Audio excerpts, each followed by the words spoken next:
I've been playing outdoors since I was a kid, standing by the front door at around 2 years old, hollering, "Side, side," trying to get my mom to let me go play outside. Now, after 30 plus years working in the outdoor business, I'm dropping insider conversations every week with brand leaders, guides, marketers, CEOs, and others that make the outdoor business a trillion-dollar juggernaut that drives product innovation, revenue, and public policy for everything outdoors. I'm Rick Sayes. Welcome to the Outdoor Biz Podcast, available wherever you get your podcasts.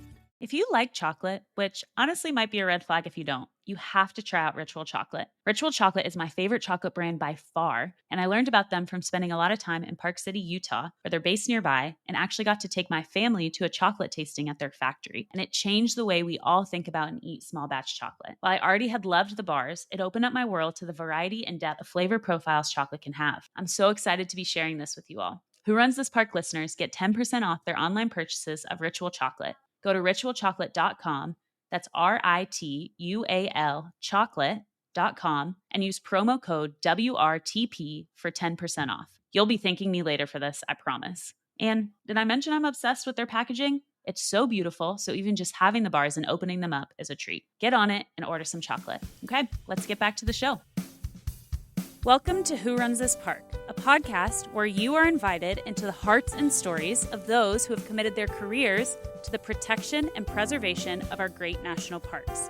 Who Runs This Park aims to be a catalyst for inspiration, highlighting all that goes into managing our national parks and building a sense of appreciation for the invaluable beauty, diversity, and history of our protected lands.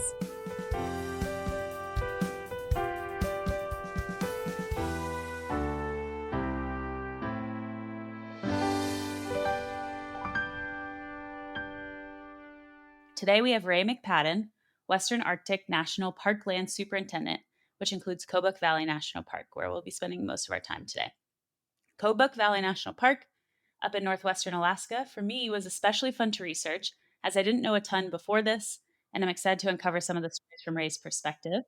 It has a rich history of caribou hunting and the onion portage, which we'll get into in our conversation, and has a unique landscape compared to other Alaska parks we have done so far, with sand dunes and vast valleys where caribou migrate.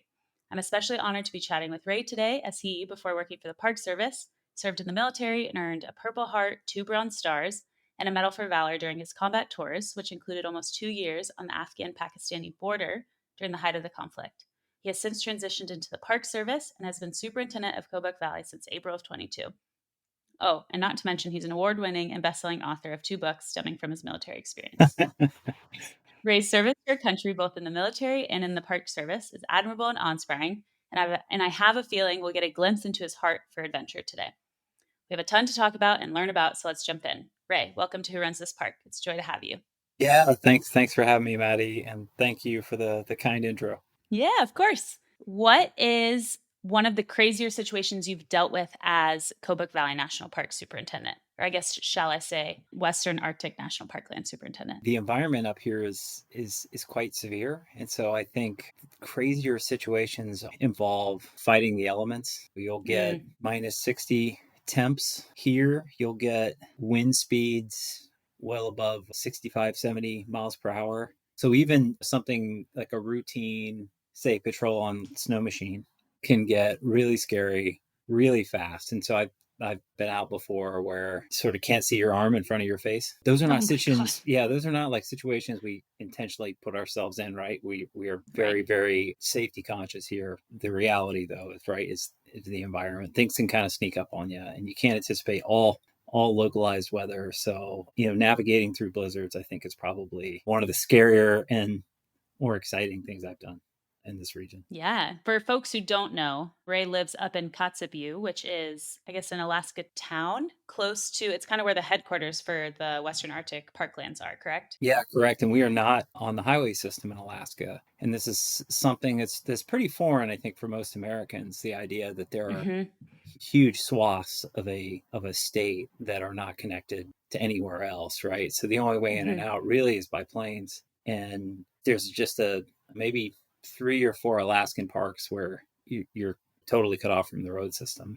And so it's a pretty unique way to live. Yeah. Well, I know so far we've done Lake Clark National Park and Gates of the Arctic National Park.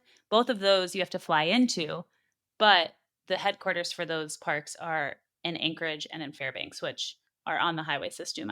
I presume they're Yeah. on the highway system. They're much bigger. And so, yeah, could you share a little bit more about kind of what you've learned living in Kotzebue and just the different way of life? Well, I think you got to be pretty resilient to live in a town like this. It's a fairly big town, like it's 3,500 people, which in Alaska is quite large by like village standards. Right. So it's like bush Alaska, right? People talk about bush villages and bush lifestyle out here. So it's definitely the bush in that it's incredibly isolated. But there are 3,500 people here. So it's sort of this weird mix of you have a lot of modern amenities. We've got Alaska Airlines coming in and out every Oh, day. wow. Yeah, you can get on a Okay. 737 and land in Kotzebue. It's a Wow. pretty wild landing. Here in Nome are like, and you definitely feel the jet engines. You definitely feel the pilot flying the plane as you come in and out. Interesting. Yeah. Yeah, which you rarely sort of notice that when you're on commercial Yeah, no. airlines. But then at the same time, right, like things are super expensive too. You're going to pay double or triple like what you would in sort of most grocery stores. So there's still a lot of people do hunt and fish, not for recreational purposes, but really for food and nutrition here as a Right. way. One is a sort of a traditional lifestyle, and then two as a way to offset the extraordinary cost of living.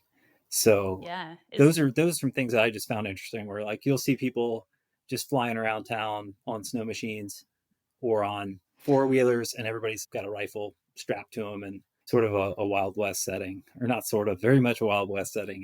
Yeah. It feels Yeah. like maybe what parts of the Western U.S. felt like 150 years ago. Sometimes it's almost like taking a step back into the past in some respects. Yeah. I live in Austin, Texas, and I know you went to A&M, so we'll talk about our Texas ties later on. But yeah, I can't imagine seeing that, like someone on it's making me think of like someone on a horse with a rifle, like, or an archer, like an archambault strapped to their back.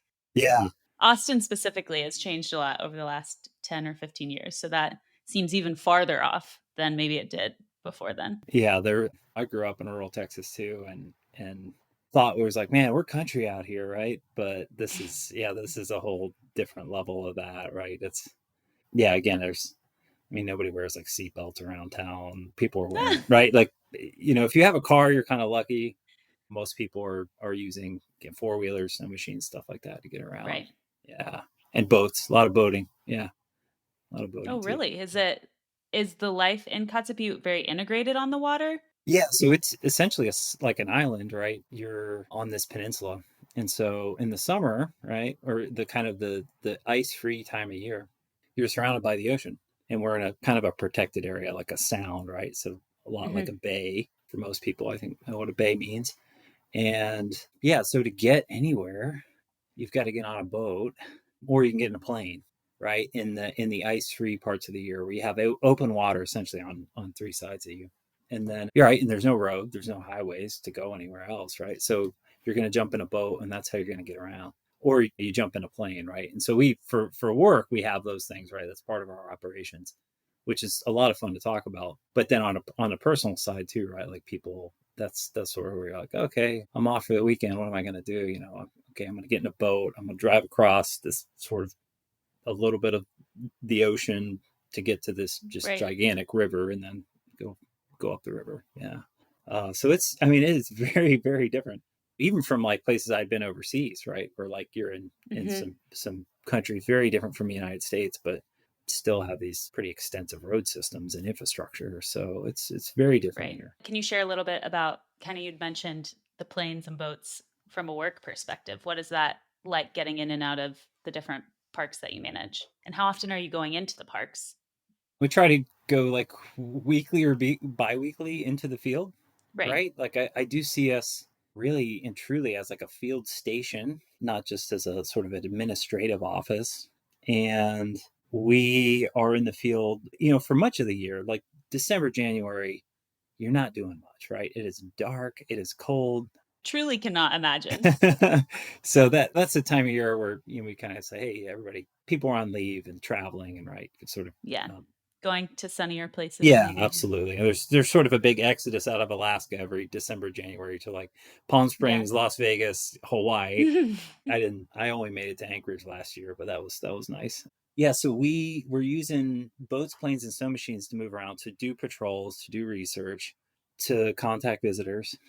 And I think it's a lot of fun. There's a whole technical side to all that, right? And like a learning curve where you're Right. operating in these like super remote environments where you are literally days from help. Or if you have, say, an aviation accident, the Mm, nearest, right, you're like, okay, how do you rescue somebody out of a crashed plane? Well, most likely you need a helicopter, and maybe the nearest helicopter is right. Fairbanks, like 400 or 500 miles away, right? And yeah, maybe Fairbanks, maybe it's not that far.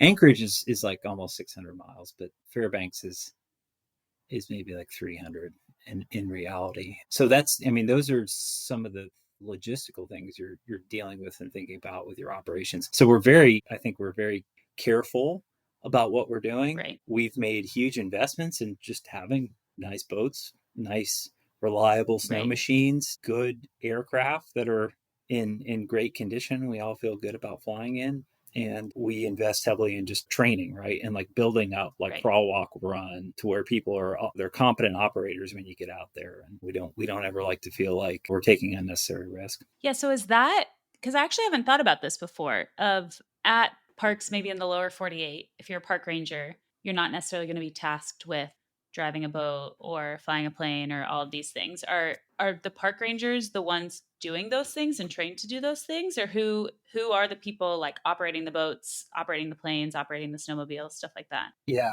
we have dedicated pilots, right? So we have a Okay. full-time airplane pilot who does the aviation Wow. missions for us. Cool.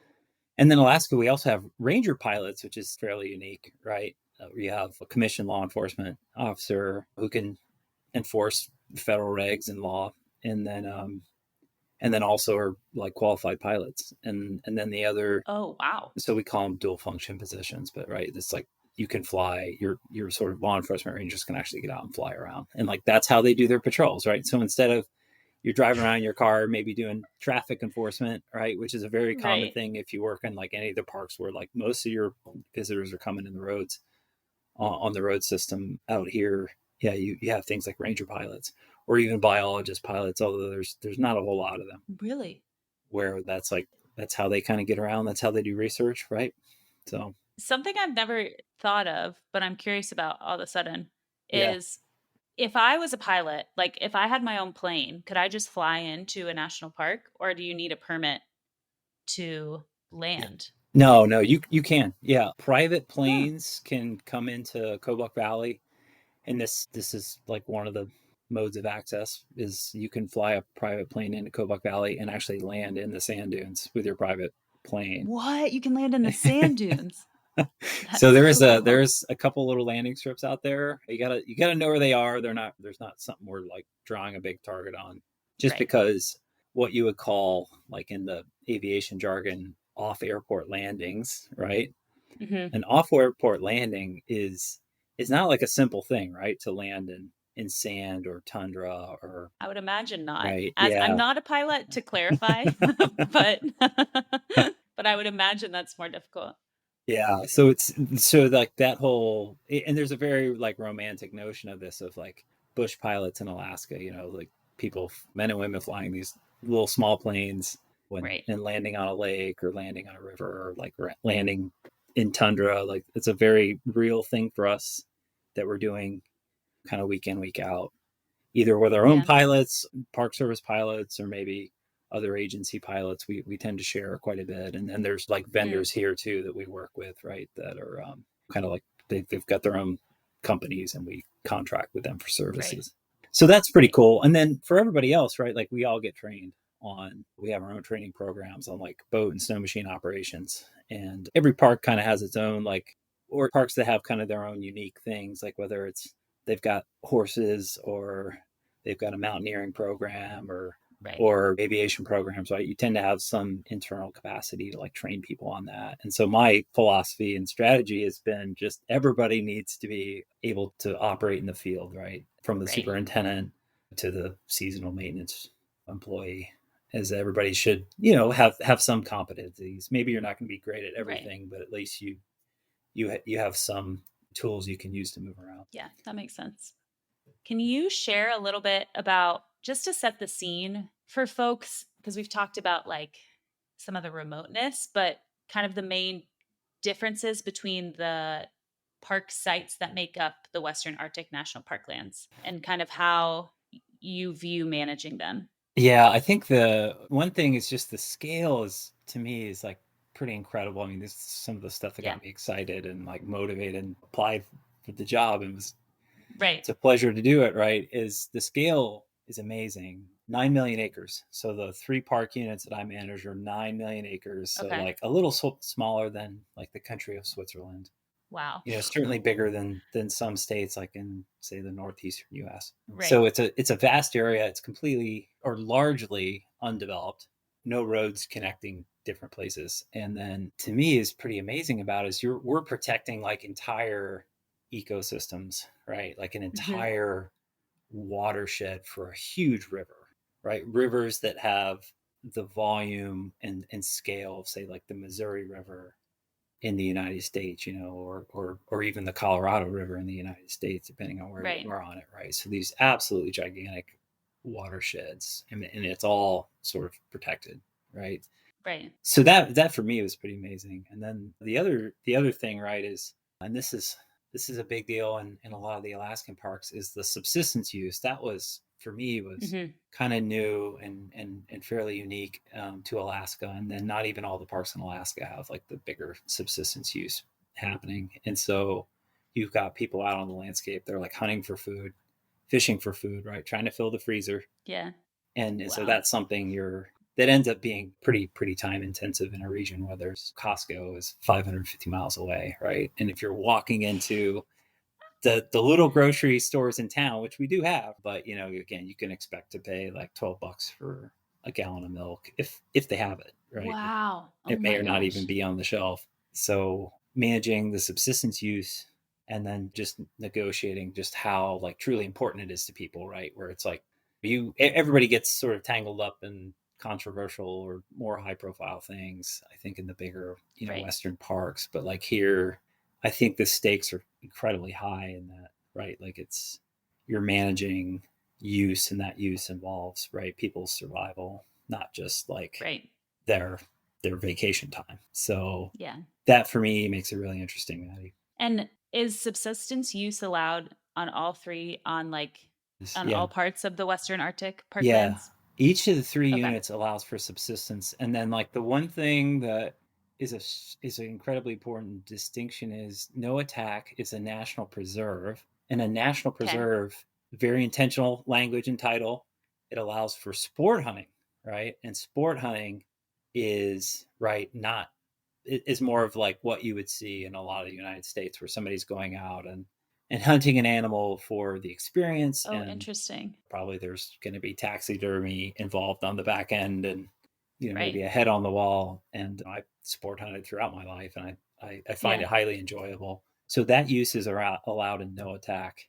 And there's also tremendous tension between sport hunters and subsistence hunters, right? Where you've got one Yeah. group that is kind of out there for survival, food on the table for the family, and then another that's sort of about different values and different ends, I guess. Right.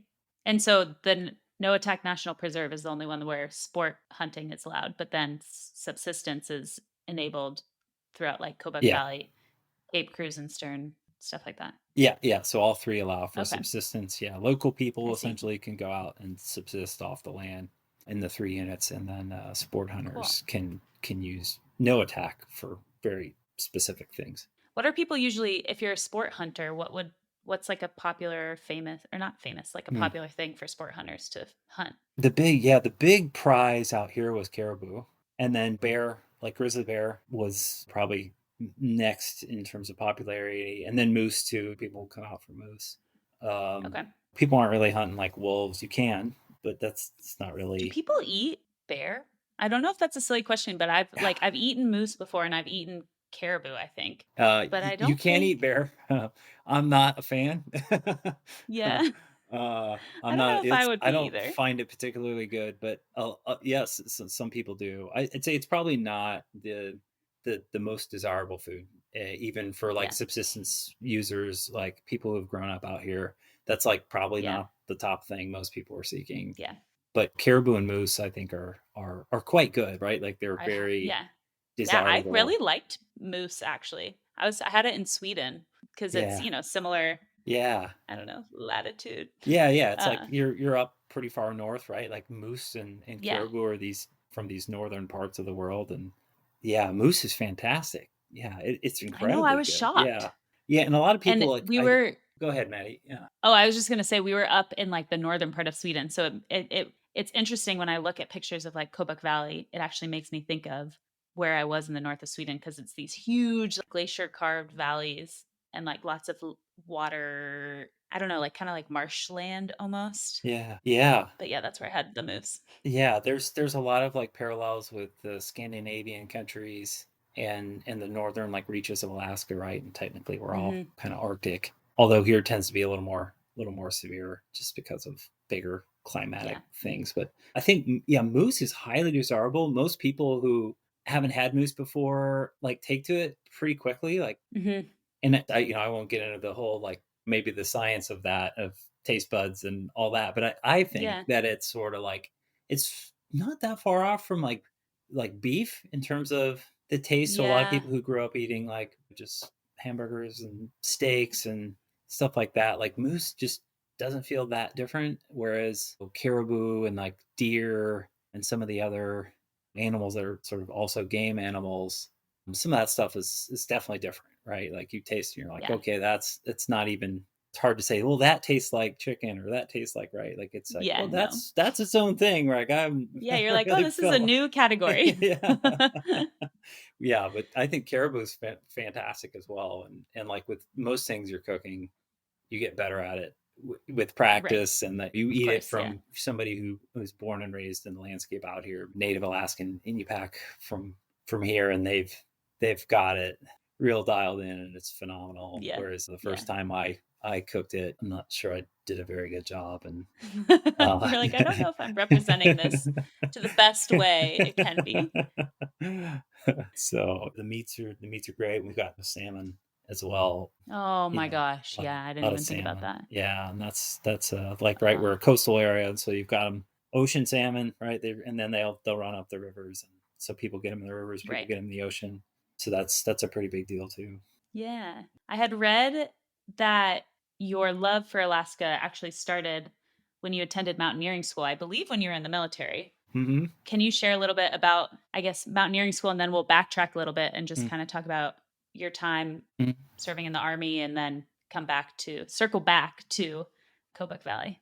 I went to the mountaineering school. It's a long time ago. It's like it's Fort Greely, kind of that area, which is this little satellite location for Fort Wainwright, which is out of Fairbanks. And so Fort Greely is this beautiful area.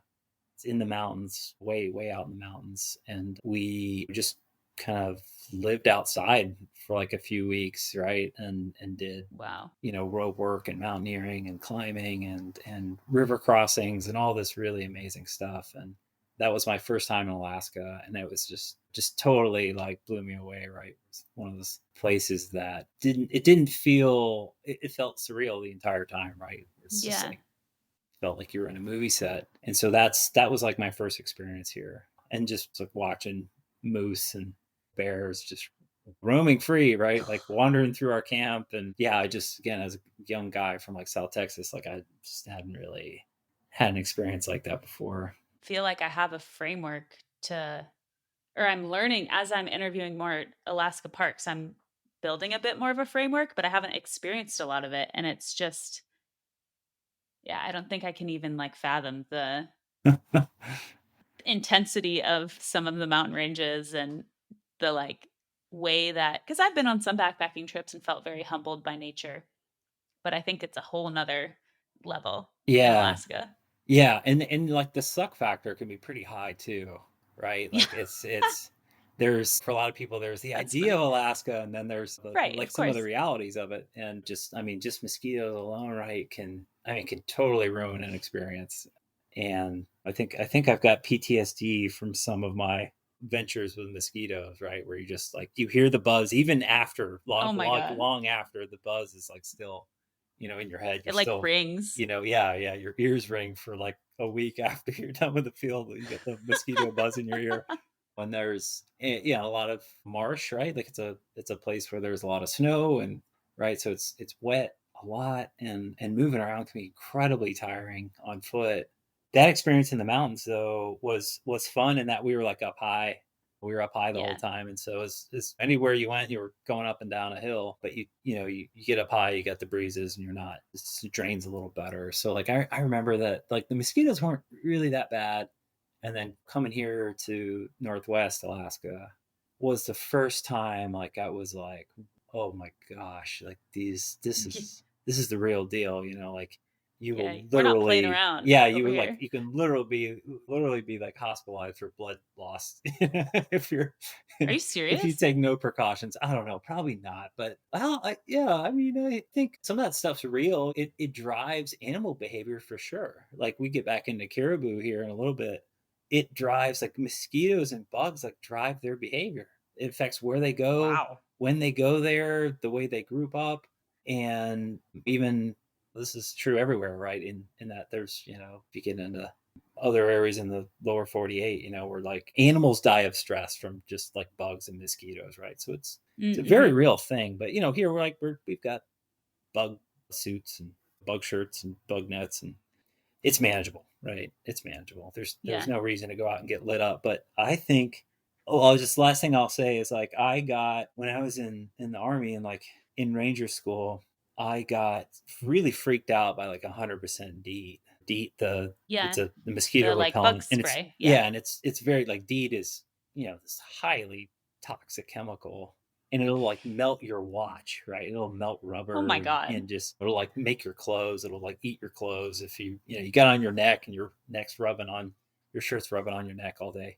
Anyway, so I was like, hey, that stuff is bad news. Like I'm not putting that on. And then Yeah, I'm not playing around after with DEET. after kind of like one mission here, I was like, oh, I'm just giving I'm putting it on everywhere. Yeah, Like you're I don't like, I care, don't care. like whatever. Yeah. Like 20 years from now, I don't. Maybe there's a bad outcome, but like right now, give give me Hey, if you 100%. don't, you could be hospitalized That's right. Yeah. from blood loss. So Yeah. you may struggle or you may reap the repercussions in 20 years, but you're surviving right now. That's So right. Yeah. It's like near term yeah. positive benefit. Who cares about the long term, right? So, The theme for me doing this podcast is I am learning a lot about just like different things in the Park Service, different. One of the superintendents, Ed Keeble of Grand Canyon, was a lawyer for the Department of the Interior before being Grand Canyon superintendent. So I learned a ton about like, and he, I think, was a lawyer in the Army. So I learned about the law in the Army and all these different things. And I think when I was preparing for yours, I was learning a lot about the military and different divisions. And I actually didn't know that there were mountain divisions. So I would love to kind of hear, how did you get assigned to that? Did you pick that? And does it just mean that you're going somewhere where you're fighting in a mountainous region? yeah. Well, I appreciate your preparation, Maddie, and just doing your homework on Yeah. every person you've had on, and just thank you for that. So Yeah, I of was course. in two units when I was active duty. I was in Second Ranger Battalion, which is kind of a specialized like direct action, an invasion Right. force, and then I was in the 10th Mountain Division, which the history of the 10th Mountain Division was from World War II, and the United States was looking at war in Europe and in the Alps, and Mm, and in mountainous regions of Italy. And the US said, hey, we need like ski troops. Basically, we need troops who can operate like way up that's high crazy. elevation, who can ski, who can live in the snow and climb a mountain to sort of attack the Germans, the Axis powers at the time in Europe. Right. So the 10th Mountain Division was born. It was a lot of the people in the unit were actually like Winter Olympics types, right? People who were ski jumpers and downhill skiers. And that was, they Wow. kind of filled a lot of the early ranks of the 10th Mountain Division, right? Where it was like, I mean, World War II, right? Like we were all in, everybody was sort of Yeah. contributing. And so that was something that was appealing to people at the time. And a lot of them sort of delayed athletic and Olympic careers and, Wow. went into the 10th Mountain. And so that was sort of the unit history for the 10th Mountain Division that I was in. It was very Okay. proud of. And we didn't get to they didn't issue me skis when I got there, which was kind of a bummer. But we Did you knew, ski when you were doing the mountaineering school? Were you learning how to like yeah, ski and yes, backpack? that's like that was a component. Like our stuff was more on the like pure mountaineering, like ropes and climbing. But Okay. that's definitely a component, was the, skiing, like more of like cross country type stuff, or what you would Right. say like touring style skiing, if you're into Right. like backcountry stuff. That's definitely a component in those like training programs. But we were training to go to like Afghanistan, to the eastern part of Afghanistan, which is essentially the Himalaya, right? Like the Right. far western side of the Himalayas, right? So we were definitely doing training to be in the mountains, training to fight in the Right. mountains. And so I loved it. Like I loved just that whole, the skills and like being in the mountains, Hmm. and just, it felt incredible. Just, it was very natural for me, even though like I grew up out in the brush country in South Texas. For whatever reasons, like it clicked for me really quick, and I really Yeah. enjoyed it. And it felt like I was a pretty good fit for it. It felt like I was like, man, I'm pretty good at walking up a hill. Like I'm relatively Yeah. fast walking up a hill. Like I'm not like the fastest runner, but like I just feel like that was something I was pretty good at, which is sort of Yeah. like a core skill, right? If you're gonna fight or I live would in the mountains, just imagine. being able to walk up a hill Yeah. and feel like you're not just getting completely smoked. So I'm pretty good. I was Yeah. pretty good at that. Not as good as I used to be.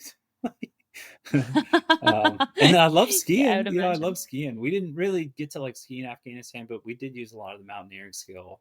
We did rope bridges. We did stream crossings. Wow. We did sort of technical type climbing in some situations. So I really enjoyed that, and got to do that in the Park Service and in the military. And it's just something I'm very like fond of in terms of my life. Yeah, well, because I did see before you were commissioned, you got a climbing ranger job in the Park Service. Was that in Alaska after mountaineering school? Oh, that was in Olympic National Park, yeah. Okay. Um, and because I'd been to the Army school, I got that Right. job. Yeah, that was in the like kind of the heart of the Olympic Mountains, and I really enjoyed that. And that's actually where like I kind of fell in love with, not like the parks, the national parks themselves, because I've sort of been on my Hmm. radar since I was a kid. My dad showed Yeah. me parks, but like sort of the fell in love with like the Park Service, and just sort of the idea of Yeah. like you can work in these places, not just go to them as a visitor. So that was Yeah, that and you was a can really do formative these experience. like these intensive jobs. Like you Yeah. can be a climbing ranger or you can be, as I'm learning, a pilot in Mhm. Alaska for the Park Mhm. Service. Like that's, to me, that's crazy. Yeah, it's And cool. I mean, I think, yeah, a lot of people. I mean, it's fun when you talk to somebody and they're like, "Man, your job's really cool." yeah, uh, of course. yeah, you're like, and that's where like when I get to mix with other parts of government, people who work for say like the Social Security Administration, they're like, "Man, Yeah. guy, Park Service, you really got it all figured out, man. Like I'd do anything for your job." And it's kind of nice to Right. hear that once in a while, right? You, Yeah. but I mean, we all need the encouragement to like put us back on course and be like, oh yeah, this is, I yeah, get the same when people are like, wow, that's so cool that you do podcasts and you interview superintendents. I'm like, yeah, you're right. It is cool. yeah, yeah. Sometimes like some external validation is helpful, right? It's very Hmm. helpful. Yes. I have, yeah, I can't remember all where I was going with my answer, Maddie, but that was, I loved being an Olympic, and that like I was getting paid to do like climbing, and I was on glaciers a lot and got to explore just a ton, right? Where it's like, okay, my job is to Yeah. go and patrol this area, and I got to check some campsites, contact visitors, and maybe I'm going to fix a Right. sign, a little trail sign or something. It was just, I mean, just out Yeah. there being a young guy. And it was the summer in the Olympic Mountains in the park, and man, what a cool experience I had there. And that's where, yeah, I like Olympic National Park. It's very special for me because that was kind of like the Mm. first like job I had with in a park. And oh, yo, so here's the other thing that's cool about Olympic was that for the climbing stuff, in all the mountaineering, it was like 17 or 18-mile approaches to get to kind of the start of some of these climbing routes, right? So the Oh, Olympics, interesting. right, are like in the heart of the park, right? And so the trailheads are way, way far away. And Yeah. what was cool about that was like it sort of weeded out all the like a lot of the casual people. And so Right. most of the I people mean, were out that's there. 17-mile hikes in general are not Yeah. like a casual thing for the average American. Right. Yeah. And so then that was just to where you could be like, okay, now we're going to put our harness on. So it was the job was a little more, I guess, mellow in terms of like search and rescue and like EMS emergency situations, medicals, that kind of stuff. Right. And so compared to like, say, like Mount Rainier, Oh, which yeah. where like you can drive right up to 6,000, 7,000 feet and like you're on a glacier on this, absolutely gigantic mountain. And Yeah. so you get a lot of people who are not really prepared for that, right? So access, difficulty of access has a huge influence on who's out there. And Oh, yeah. yeah, and that's true for a lot of the Alaskan parks, right? Where like we are pretty hard to get to, and right, even if you're in a private I would say plane, so. yeah, even if you're in a private plane, there's sort of multiple barriers to your visit, and so it tends to be people who are like they know what they're getting into, they've got backcountry skills, they've been outside a Yeah. lot in their lives, and that's sort of the profile compared to people who are like in Yellowstone where I've worked as well, right? Where it's sort of on this national highway system and you've got people, Right. you go to Old Faithful on a Saturday afternoon and like you have every part of American society represented there, right? Mhm. Mhm. So it's very, very interesting situation at Olympic and here in Alaska. Yeah. What was so how did that timing work out in the regards that you did the mountaineering school and then did the climbing ranger job and then I guess were commissioned after that? Yeah, and so I was an officer in the Army, and so we had like you had to go to college, right? And then Right. you Oh, had because you like did the Corps of Cadets at A&M, correct? yeah, yeah. So Texas A&M Corps I went to Cadets. UT, by the way. That's Yeah, my nice. Yeah, I saw that yeah. somewhere. I was boo.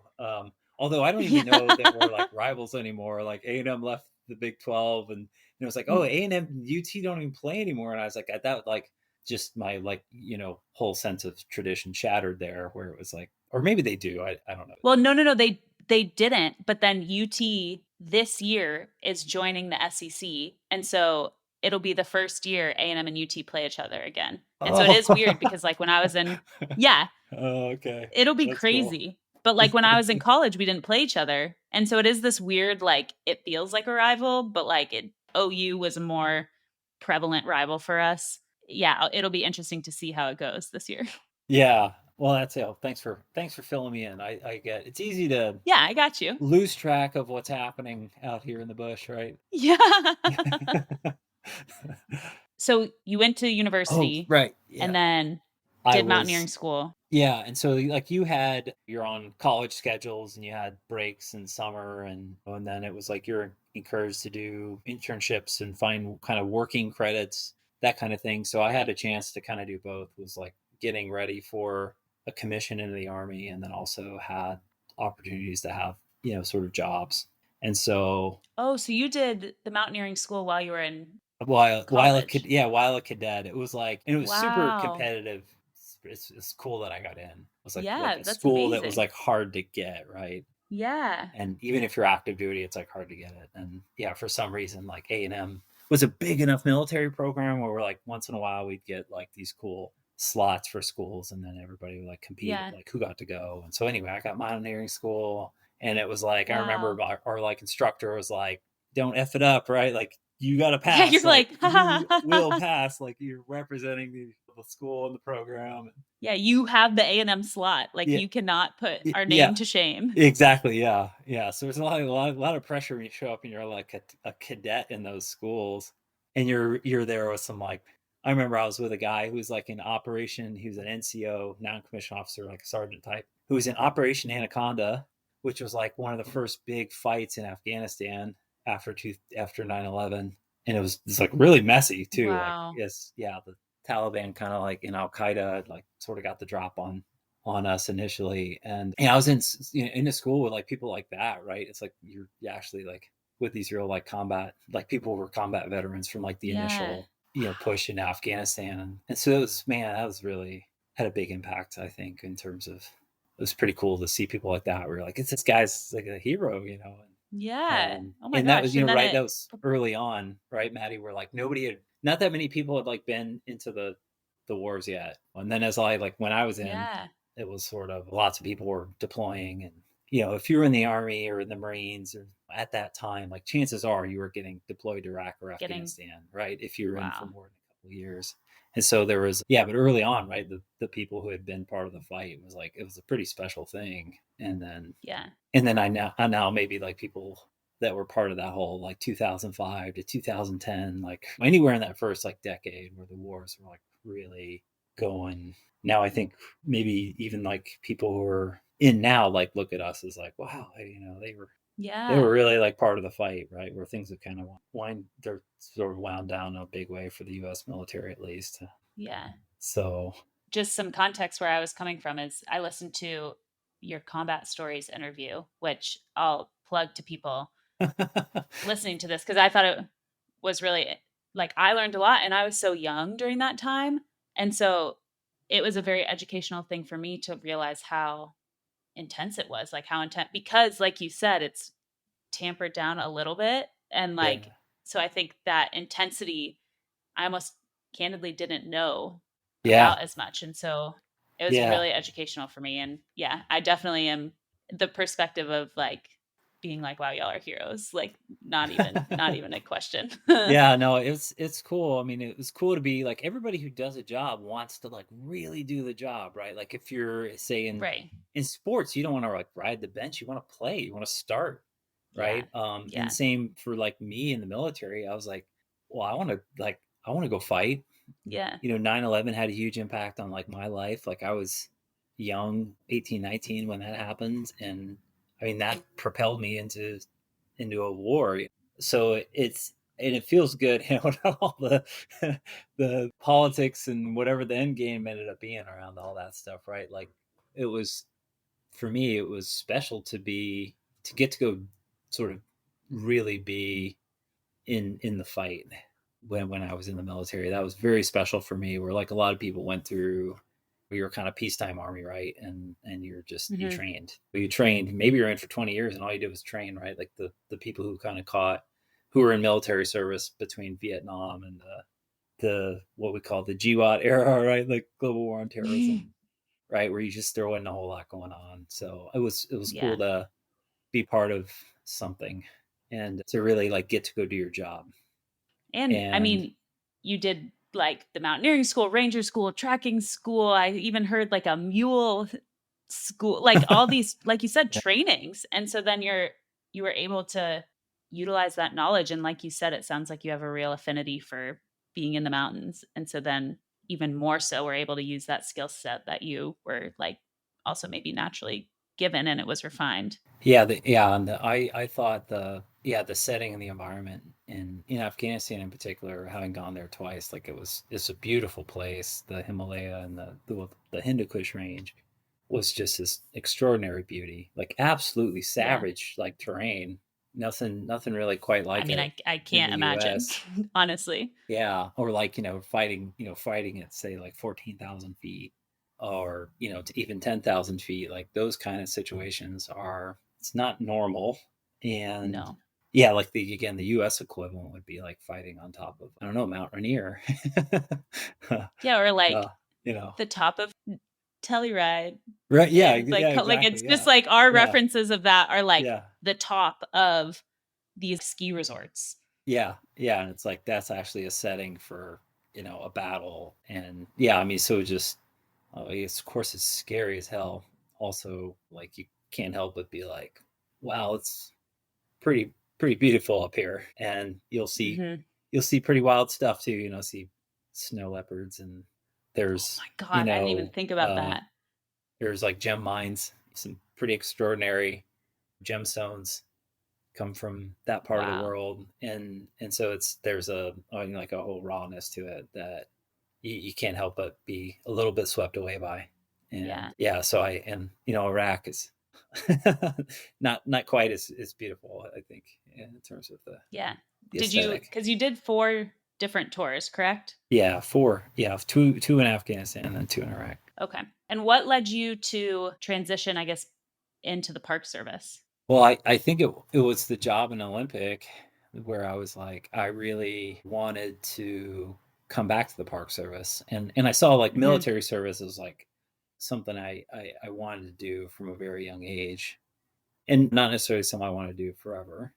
So I was after several combat tours and then getting a little older and having a wife and like sort of family aspirations. I was like, okay, I think I've done my time and Yeah. what's next? And what's next for me was like I gotta figure out a way to get back to the Park Service. Yeah. Um, and I say this jokingly to my wife Elizabeth all the time, but I think I mean it too, in that like I had being overseas and like living and fighting out of a rucksack and like running around in the mountains all the time, like it kind of sucked a lot of my energy out for like I didn't necessarily want to come back and be like a climbing ranger or like I kind of mean, that's fair. live out of Yeah. a backpack again. I felt like that was sort of a young people's game. And yeah, so I ended up doing a master's degree and like kind of come back in and in a little different capacity. And Right. I'm glad I did. I think that Yeah. was kind of the right trajectory for me. This is more of a curiosity. Is there age limit if you're like going on a combat tour of at a certain point you're not, is it more you just Yeah. stop passing the physical tests or there's like an actual age cutoff? Yeah, there were age cutoffs for like service. Whoa. They were, but I mean, they were like 35 or 40 or something. It was Okay. fairly old, but then there were some like for the infantry and like some of the combat units, I think it was sort of lower. The age cutoffs were lower. Yeah. And then what, and they change over time too, where Right. like, and there was sort of the height of the wars. And I think the military was lowering a lot of the bars to be like lowering the bars in terms of like making it where kind of anybody Yeah. could get in if they wanted to, just because recruitment did get pretty Didn't, hard there yeah. for a while with like seeing a lot of ugly stuff. Most Americans were seeing these really bad things, a lot of IEDs in Iraq, and Hmm. us kind of chasing Osama and whiffing time and time again on over in Afghanistan. So for a while the bars were a little lower. And Yeah. then I think they're You're like, low. I and think I'm they're seeing an interesting correlation. yeah, and then they went up again, and then I think there's been a bigger kind of recruitment crisis, or I don't know if it's a crisis yet, but the military's been struggling as of late too, which is could be a lot of different things. But anyway, that's the answer to your where was the Yeah. bar and the age thing. Yeah. But It I can't changes is the imagine doing answer. that stuff right now. Like I'm not that old, but I don't think I have like the juice anymore for that stuff. Like it's Yeah. physically just incredibly demanding. I mean, yeah, I can't wrap my head around it. So Yeah. I would imagine that also being out of that intensity, then it's like almost like probably looking back and being like, yeah, you almost at this point probably know how hard and challenging it was. And so there's this like other barrier of like, yeah, no, I already did that. I had that time. Yeah. And Yeah, without trying to be too divert you too much here, Maddie. I do watch, I mean it's you see this stuff happening in Ukraine with Russia, and I can't help but be sort of hypnotized by some of that. And then yeah, also like mm, really appreciate just the how hard it is to sort of be in that hmm, environment. Yeah, so I yeah, sort of get hypnotized by seeing some of the stuff going on right now, not in a good way, but just sort of like really seeing and like understanding kind of what's happening, like seeing the mud yeah, on their face, right, and being like I and remember those days where it's like it's yeah, so hard to even yeah. keep yourself clean. So Wow. So did you after you did your masters, is that where did you do the masters with the idea that you would graduate to then hopefully work in the park service? yeah, I did. And I ended up getting like an internship initially that turned Okay. into like a permanent thing while I was in grad school. So it was sort of got what I wanted fairly quick. And did you go straight into working at Yellowstone? No, I worked in the Denver Service Center for a while, which is Okay. the Park Service's central planning, design, and construction office. Oh, interesting. So it was, it was like white collar work, helping with kind of bigger like development plans for parks, facilities, and Mm-hmm. zoning, and designing stuff. And I really enjoyed that. That was a lot of fun. Yeah. Also, like having been, I think at my core, like a field person, like central office work for me was cool. Also, like I was like, I feel like I've got a time limit on this. Like, Yeah. You're um, like, you can appreciate it, but yeah, maybe know that it's not a forever thing. yeah, for sure. So like it was awesome experience. It sort of like showed you this whole different component to the bigger agency. I really enjoyed Mm-hmm. it, and then was eager to find my way back into a park. And so Mm-hmm. that was, I ended up going to Yellowstone from there. So yeah, And then Yellowstone. from Yellowstone, you came to Kobuk Valley Yeah, or up to Alaska. And yeah. I know we've jumped around a lot, but kind of jumping back into the park that you're currently managing, can you talk a little bit about the onion portage and its significance? That came up a lot when I was learning about Kobuk Valley. There's a caribou herd up here. It was the largest in Alaska. It's 500,000 animals. At its peak, 500,000 animals. And Wow. All in the area of land that you manage? yeah, yeah. Is So that there's one okay? herd, 500,000 of them, and Oh, they one herd. yeah, Oh one my herd gosh. is 500,000, right? Caribou. It's like pretty That's extraordinary. crazy. Yeah. Well, thinking of the like village that you live in is like 3,500 people. Right. And Yeah. then Yeah. there's this herd that's Yeah. 500,000 Yeah. caribou And they like at you its can peak. literally watch them walk by, right? It's a so they migrate across an area the size of California. So when you're in Alaska, you like to like just sort of tell people how big it is, like over and over again, right? So, Um, yeah. so this herd ranges across an area about the size of California, like from the northern Okay. extent of their range to the southern extent. And so our parks are like a key part of the migration zone, and then largely like winter habitat as well. In the height of Oh, interesting. summer and early spring, there up in their calving grounds, which is like way up on the north slope, like near the kind of the northernmost coast of the continent. Hmm. But then about the other, say, 6 months of the year, they're kind of in our parks here, and they're in this zone. And right, so this migration, there's nothing else like it on the continent. Like you have to go to Africa to Hmm. have like anything that's even like a rough equivalent. And so the equivalent over in Africa is like the wildebeest migrations, right? Where like you've got literally hundreds of thousands of these big mammals moving across hundreds and hundreds of miles.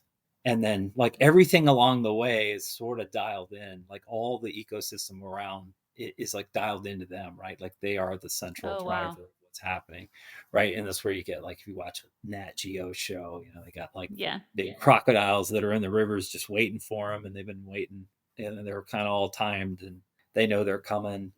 So Onion Portage is one of these sites where that herd for millennia was crossing on like their migration south, like Okay. from kind of their summer grounds to their winter grounds. They were kind of crossing at this like same spot all the time, and Oh, that's wow. Onion Portage.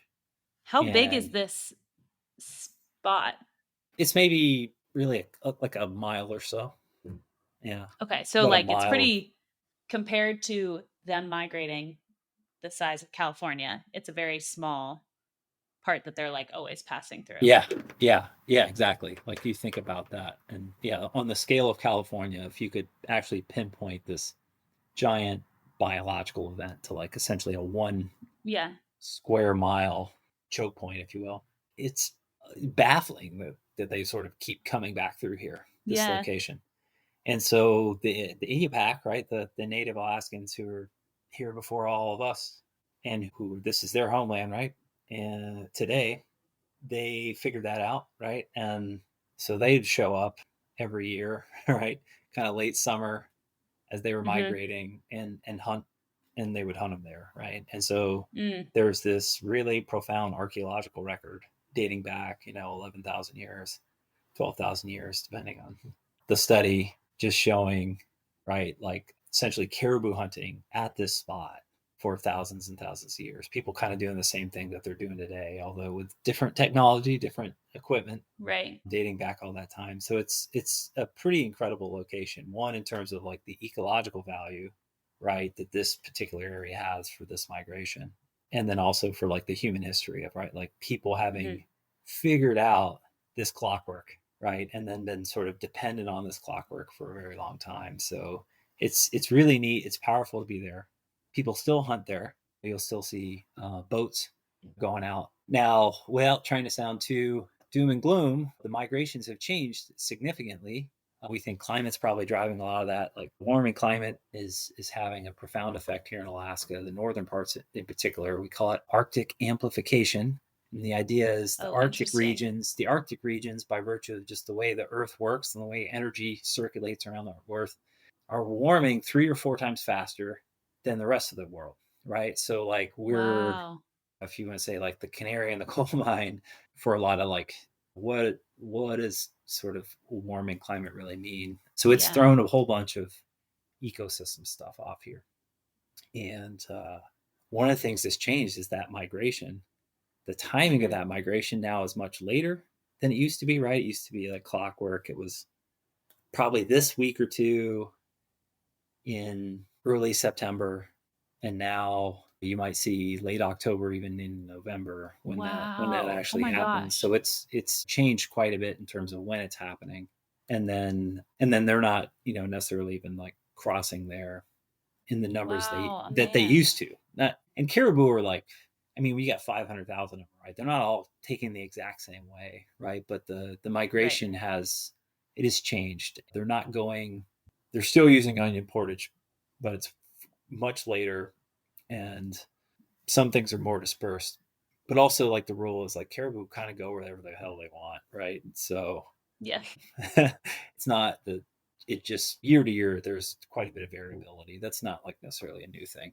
Yeah, but maybe kind of like you said, some more variability than there used to be. Yeah. And they're not going as far south as they used to either. So I think you were going to talk to Jeanette Kolsch, who's Bering Landbridge superintendent maybe at some point, but they used to go basically all the way down to Nome, and now they don't. I don't think they've seen them on the Seward Peninsula in the Nome area. Oh, because for the winter they don't need to. Precisely. There you go. Very good. Interesting. Yeah. So they're like, we don't need to go that far south to have kind of the conditions we need for they're smart. winter survival. They're like, right? Yeah. Why am I going to walk all the way to like San Diego when I can walk to like San Francisco, right? In terms of my southern extent, if we're going to use the California analogy, right? So is that actually like how far away Nome is? Like how much less farther south they're going, kind of? I mean, obviously not exactly. No. It's well, Nome's about 180 miles, air miles. So maybe like Santa Barbara, San Diego. Yeah, something like that. Something like that. There are 180 air miles. So then land miles is quite a bit further, in terms of on the ground. Right. So in what, like in this archaeological district, is it just mean that like what are they discovering? Different things that people used to kill the caribou, and then different just random, is it like fossil or not fossils, like human bones and stuff? It's mainly camps, like hunting camps. I see. Right. And there's not, it's not necessarily like permanent village sites. The Inupiaq were traditionally hunting, like a hunter-gatherer society, right? And that's still, there's still that aspect to it, right? The hunter-gatherer society, right? So they didn't, they largely didn't like do agriculture. They didn't sit still, right? They moved around, right? With caribou herds, with fish populations, and they were basically following the animals. And I see. Yeah, and following, like sort of the plants and all that. So there was historically not, there's certainly sort of semi-permanent settlements, in that some places that they sort of people return to year after year. Yeah. But nobody historically tended to kind of sit in one place. So what you largely, like the human history there was like hunting camps, right? Of like people would be like, all right, it's that time of year. Let's go wait for the September. Caribou. Yeah. Let's go wait for the caribou, right? And then they're just, they're just kind of hanging out. And so there's evidence of the hunters themselves, and then also the hunting, right? Like lots of bones and things like that right, where they were getting caribou. They were highly successful for a long time. Yeah, I would imagine. It's like, it sounds like it's like a, it's similar to like when the salmon go through that really narrow parts of rivers and the bears stand there. It's like a conveyor belt. Like it feels like it's kind of a Yeah. similar idea. Yeah, precisely. Yeah, yeah, good example like Brooks Camp and Brooks the Falls there in Katmai, right? Where you get all the Hmm. iconic images Hmm. of the bears just sitting there, Yeah, all the fish like jumping out, and the eating, yeah, bears just salmon like right out of the air, right? And that's like this the so cool. same cure onion portage is sort of the human caribou equivalent of like the bear Yeah, salmon thing, right? that's a good. Yeah. Yeah, we should brand that. That's Yeah. good. Yeah. And the way that people get them there, and some people find this kind of off-putting, and I understand where they're coming from too. The whole hunting thing. But I'll share just because I do think it's interesting in that like the easiest way to harvest caribou, right? And this is about food, right? This is about food Yeah, and calories. right, So the idea is like let's do this as efficiently as possible. So right. the dominant hunting practice is they're actually swimming the river, and you go up in a boat, and you can get them right there while they're swimming, basically. And they're Whoa. not, they really can't run, and the shot Yeah, they're kind is, of tapped at like a certain speed. yeah, right, yeah. So you can basically just drive right up to a swimming caribou and harvest it, or for Yeah, example, you can put a radio collar on it for scientific purposes, right? Which is tracking what our purposes. Yeah, biologists did for a long time, right? It was like we would actually collar them at onion portage because again, it was a super yeah, reliable thing, and we could say, all right, we need to track this herd for variety purposes, and so that predictable pattern, there was a lot of people sort of that were relying on it. right.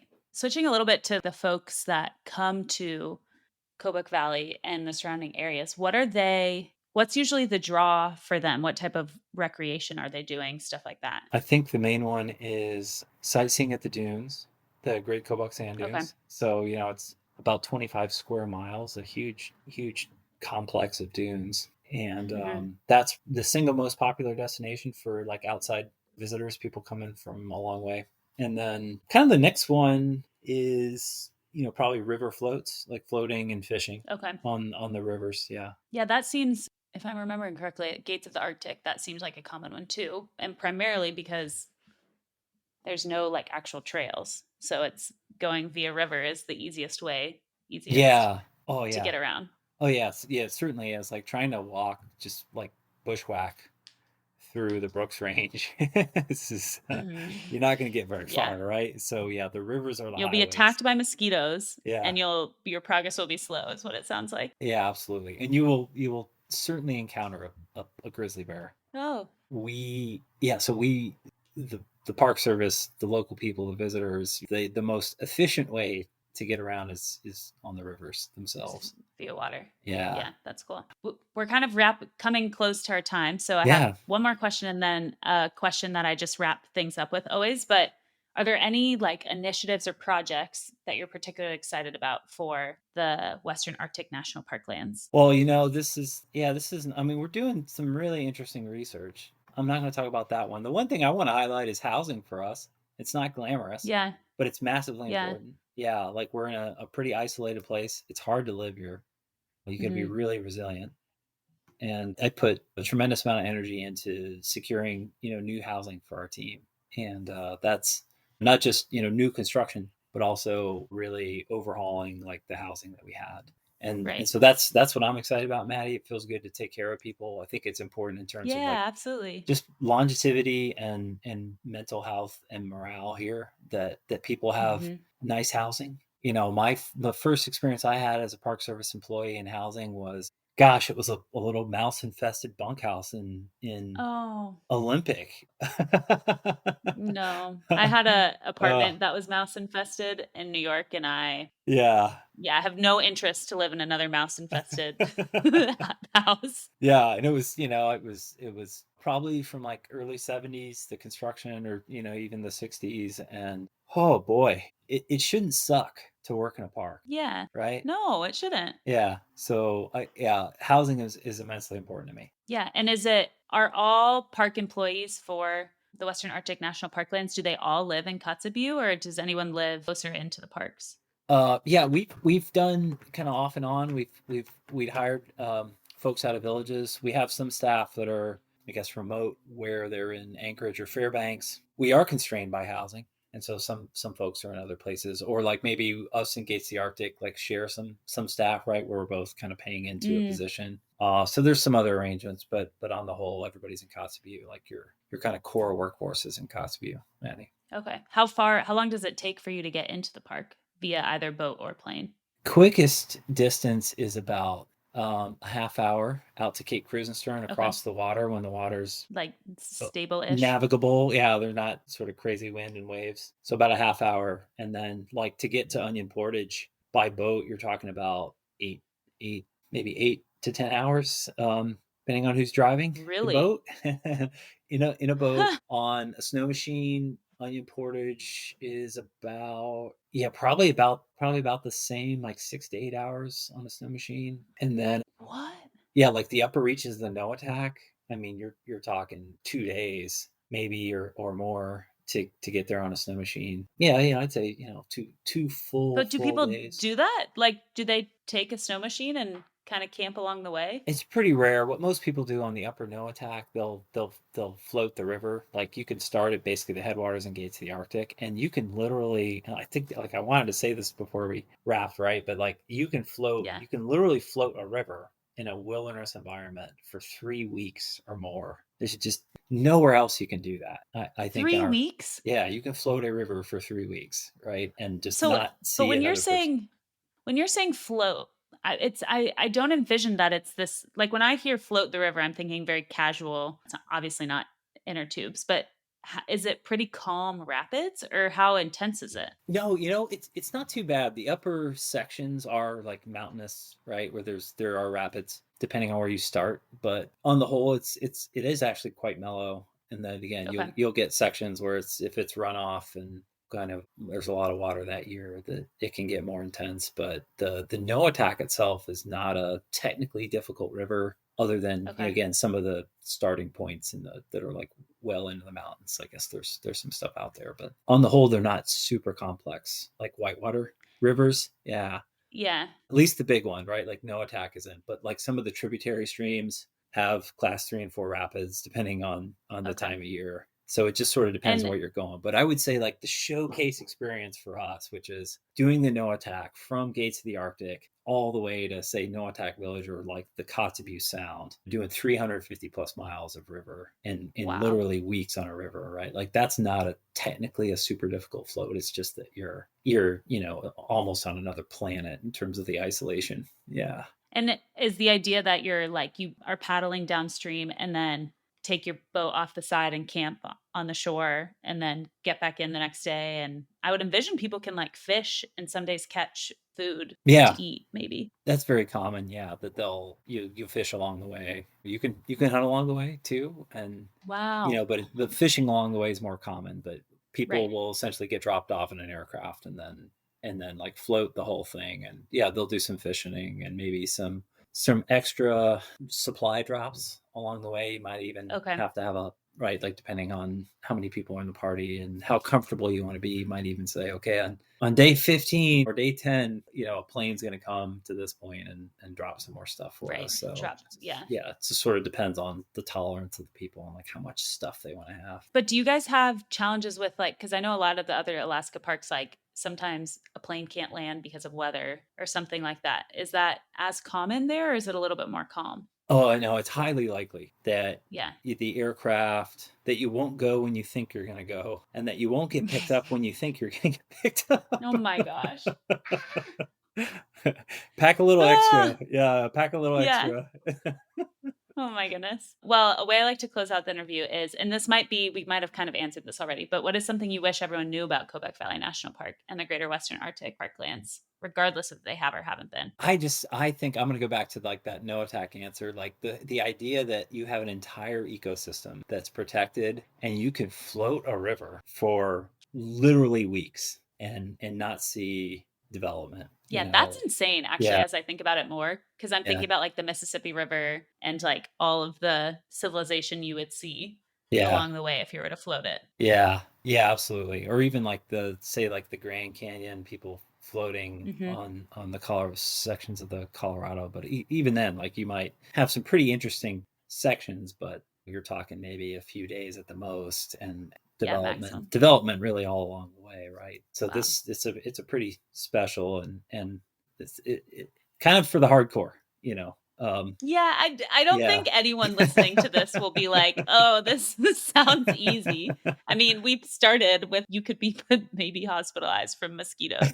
We don't know, but yeah, it's not for the weak of heart for sure. Yeah, definitely you've got to have a sense of adventure and some real backcountry skill, right? This is not the place to do your first overnight camp trip. No. Well, thank you so much, Ray. It's been a joy chatting and hearing a bit of your story and a bit more about Kobuk Valley and the surrounding areas. So thanks for your time. Yeah, thanks for having me on, Maddie. And I enjoy the podcast. I enjoy like the whole idea of what you're doing here. And you've had some folks on that they're in my queue. I want to go back and listen to people that I look up to. Oh yeah. And I just appreciate what you're doing. So thanks for having me. Thanks so much for listening today. Our music was composed by Danielle Bees. If you liked this podcast, rate, review, download, and tell your friends about it. This ensures the stories of our national parks and how they are run are shared. Listen to the other episodes wherever you listen to your podcasts or visit us at whorunsThisPark.com to learn more. I'm Maddie Pellman, and you've been listening to Who Runs This Park.